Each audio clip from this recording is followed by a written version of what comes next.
لذلك منطق عبد الناصر والطغاة الى اليوم واخرهم القذافي ان شاء الله يكون اخر واحد هو صالح اللي زيهم.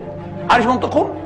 منطقهم لا عليكم، نحن نفكر عنكم ونتصرف عنكم ونسالم عنكم ونحارب بكم فتموتون ونحيا. ثق بالله العظيم كل الطبقة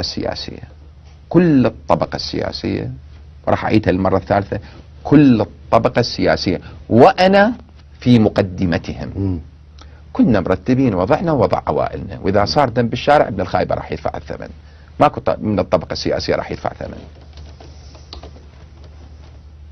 بس هذا الإنصاف يخلينا نقول هذا الكلام زين حتى يعرفون الناس اللي دي سقط طائفيا من كلا الطرفين هو عبارة عن تاجر دم، وإذا صار دم بالشارع ابن الخايبة راح يدفع الثمن، ماكو من الطبقة السياسية راح يدفع ثمن.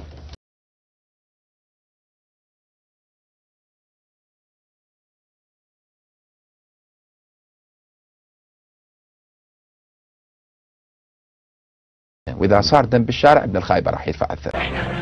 في الحرب انتم تحاربون، احنا نحاربش عنكم طبعا، لا احنا ولا اولادنا، انتبه، لكن نسالم عنكم. لكن لما بتصير في حرب نحارب بكم مش نحارب عنكم، فتموتون ونحيا ونبقى. اي منطق هذه؟ اي منطق؟ واذا تكون كريهة ادعى لها، واذا يحاس الحيص يدعى جندا. هذا منطق الحرب. واذا تكون كريهة ادعى لها، تعالوا حاربوا، الوطن مهدد بالانقسام، وحدة التراب، وحدة التراب.